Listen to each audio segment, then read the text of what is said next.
സമ്പത്ത് കൊണ്ട് നിങ്ങൾക്ക് ആനന്ദം പകർന്നു നൽകാൻ കഴിയില്ല. സൽസ്വഭാവത്താലും പ്രസന്നമായ ഭാവങ്ങളാലും ആളുകൾക്ക് സന്തോഷം നൽകുക. 1000 സംവത്സരം നിന്റെ ദൃഷ്ടിയിൽ ഇന്നലെ കഴിഞ്ഞുപോയ ദിവസം പോലെയും രാത്രിയിലെ ഒരു യാമം പോലെയും മാത്രം ഇരിക്കുന്നു. നീ അവരെ ഒഴുക്കിക്കളയുന്നു. അവർ ഉറക്കം പോലെ അത്രേ. അവർ രാവിലെ മുളച്ച് വരുന്ന പുല്ലുപോലെ ആകുന്നു. അത് രാവിലെ തഴച്ചു വളരുന്നു, വൈകുന്നേരം അരിഞ്ഞ് വാടിപ്പോകുന്നു. ഞങ്ങൾ നിന്റെ കോപത്താൽ ക്ഷയിച്ചും നിന്റെ ക്രോധത്താൽ ഭ്രമിച്ചും പോകുന്നു.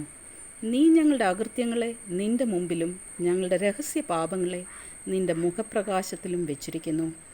ഞങ്ങളുടെ നാളുകളൊക്കെയും നിന്റെ ക്രോധത്തിൽ കഴിഞ്ഞുപോയി. ഞങ്ങളുടെ സംവത്സരങ്ങളെ ഞങ്ങളൊരു നെടുവീർപ്പ് പോലെ കഴിക്കുന്നു. ഞങ്ങളുടെ ആയുഷ്കാലം 70 സംവത്സരം, ഏറെയായാൽ 80 സംവത്സരം.